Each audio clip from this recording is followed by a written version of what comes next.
Welcome to the Pocatello Business Podcast, the only Pocatello podcast focused on providing profits for Pocatello people.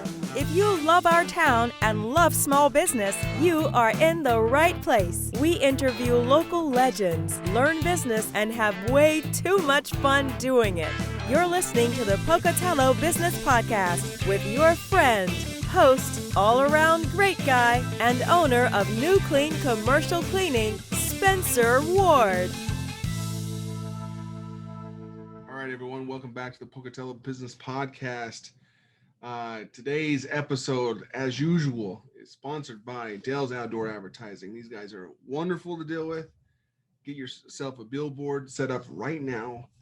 Call Rob and you tell him that you heard about him on the podcast. They'll give you 1 month for free or your installation for free when you sign up for a 3-month deal. Okay, make that happen. Call Rob. You'll make him happy. You make yourself happy getting that deal. Today I was just thinking about, just this week, but I was just thinking quite a bit about hiring. I've driven around quite a bit through Idaho Falls, Blackfoot, Pocatello, and you see that pretty much everyone's hiring. We've noticed in our business that there's been a lack of people applying and a lack of people even showing up for interviews. And that kind of influenced this topic for the episode, for the podcast today. We put money out there for hiring, correct? We have a job that needs to be filled. And we put it out there. We hire for that job. We interview for the job, and we bring those people in. We hire for them, and then we tend to close that job. Now, if that's a job that doesn't open up very often, that's understandable. But if it's a job that opens up quite a bit, and you're taking that off of your hiring sites and Indeed or Facebook, you're doing yourself a disfavor. Disservice to getting this job filled. So, for example, you have these high turnover jobs, and you hire for them, you train them, and then it doesn't work out. Okay, well now you're back to square one. So you have to post it all back again. You have to go through that whole process instead of just leaving that job posting up and accepting multiple job applicants and continue to hire for that job and continue to promote that job, knowing that that's a higher turnover position. Maybe there's 10 or so people in that position that continue to turn over. Continue to hire for them, and you're not doing anything dishonest by doing that. But what you're doing is what we've talked about a lot in the past is, if you have your core values in place as a company, and you're hiring solely based off your core values. And of course, they have to have some, experience, and they have to understand the job. But if you do that, once in a while, you have one sneak through that's not a part of your core value, and it's not going to be a good core value match. And they typically see themselves out of the company. They realize that they're not a good fit, and they see themselves out of the company. That's what happens with our company. I'm sure that's happened. I know that I've talked to many other employers, and that's what's happening with their companies as well. Because we're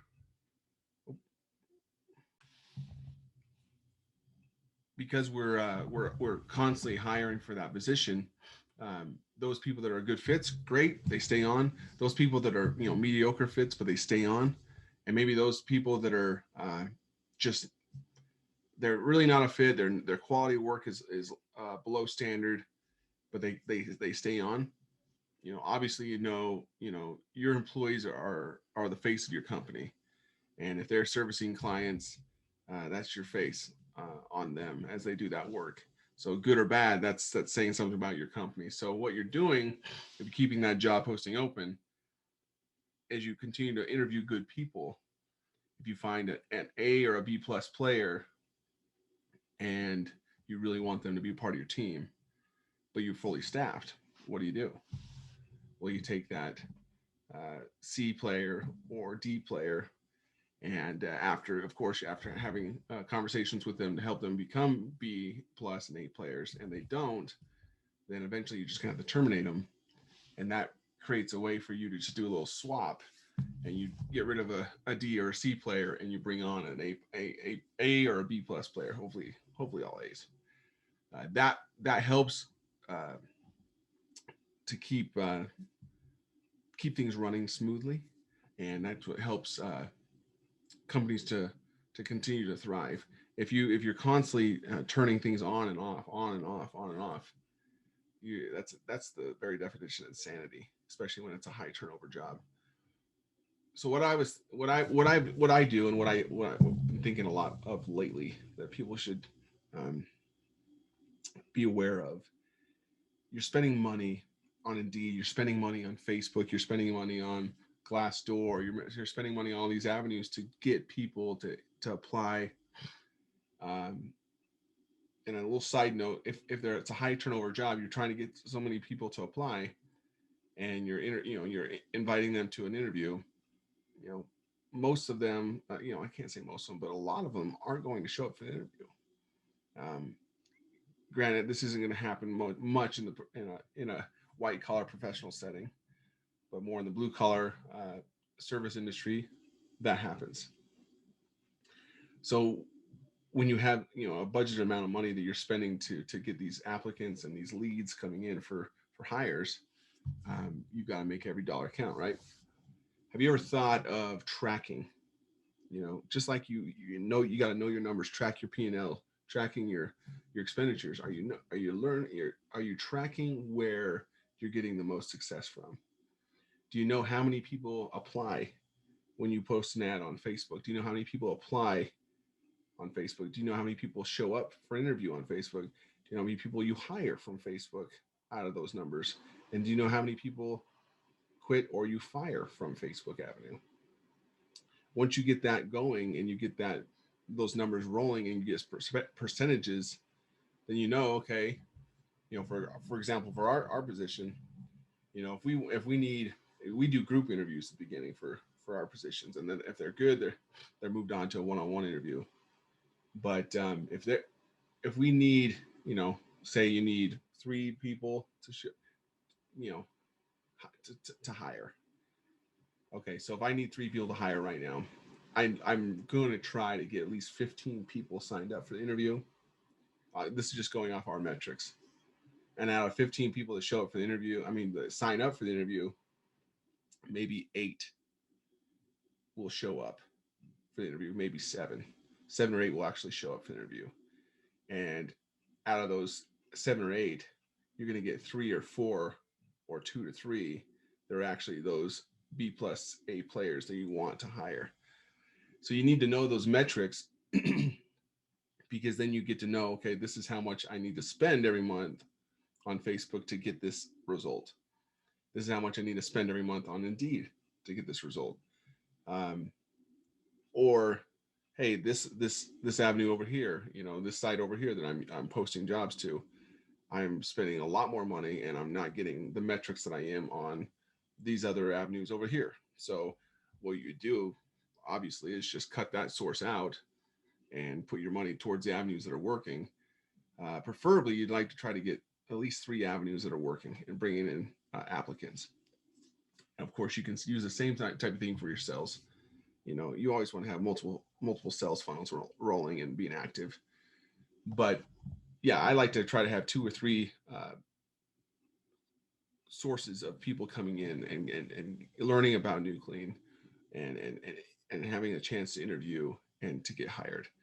So for my experience, Facebook has been great. Indeed has been pretty good. And I'm still trying to find a third one. I've experimented with other ones. Haven't been real happy. And it seems like every hiring site, every 4 to 5 years, they all take turns. Monster was big back in the day. And there's so many other companies out there, but now Indeed's the top dog. So you got to use Indeed. But if for some reason they start not being the top dog, you want to have another avenue that's still bringing you leads for for people to hire. So know that information. So put a spreadsheet together listing where you're spending your money to get people interested in your company and to hire. And then you literally just list, how many people applied, how many people showed up for the interview, how many people did I hire from this avenue, and how many people did quit or fired from this avenue. And really, you'll see from those metrics, and you'll get some percentages. It'll help you so much making decisions going forward of how to run your company, how to spend your money, so you're not wasting. Especially now with the pandemic that we're hopefully coming out of. It took its toll on a lot of companies, and budgets have dwindled. So you need to make every dollar count. And even those companies that didn't see any kind of effect or negative effect from the pandemic, you don't want to waste money. So know your numbers in all cases, hiring, in your sales, in your P&L. Know your numbers. If you don't know your numbers, you're SOL. So that would be my thing today to talk about. Really go into what you're doing, look at your Indeed ads, look at your Facebook ads. And if you're not in, and this is another thing too, it might not be the Indeeds or the Facebooks that the problem exists in. It may be the problem with your ad. Your ad might not be targeting the audience you're trying to target. And if it's a lame generic ad and you're this exciting company, you're going to get lame and generic people. But if you want fun and exciting people to go along with your fun, exciting company, you write that ad in a fun, exciting way using your core values. Now, if you're a lame generic company, then please continue to write your lame generic job ads so you can continue to get lame generic people to work for you. So I'd hope that's not anyone out there, but it really comes down, once you know your numbers of where the avenues that you're spending money in, and you can pinpoint what the avenues that are giving you the most success. If there's something's happening or something's dwindling off, or maybe you're not getting a lot of success off the bat, by knowing your metrics, then you can kind of go back and say, all right, obviously all across the board, I'm not doing very well. So that leads to one thing is that, you don't have a good hiring ad written to attract the people that you want. So that's what it comes down to. And as you do that, you're going to have more success. You're going to have more people wanting to work for you. But just think of it, when you're hiring, you always got to be doing that. You always got to be keeping those feelers out to bring in good people, just like you do with your sales. You always want to keep those feelers out to keep people coming through your sales funnel. Same thing with your hiring. Keep those feelers out so you have people coming through your hiring funnels. So hope maybe you got some out of it from my bumbling and tumbling all over the place today. That's just something I've been thinking about a lot lately, because there's some of our offices are doing better than others, and it just may be the city. But we're constantly adjusting. I can't say constantly, because you don't want to constantly adjust. You want to adjust and then test. Then you want to adjust and then you want to test. And do that, you can have more success. So you guys are awesome. Keep listening. And you guys, come on, get on to the Pocatello Business Podcast. Sign up. We want to talk to more of you great business owners, you managers, you business leaders. Come on the show. Let's talk. Let's continue to provide profits for Pocatello people and help this business community grow the way it should. So you guys have a great day, and we'll chat with you all later. Adios. Congratulations on spending a couple minutes getting just a little bit smarter, having some fun, and supporting the Pocatello business community. If you are feeling the love, make sure to subscribe, rate, and review on iTunes, Stitcher, or wherever you are.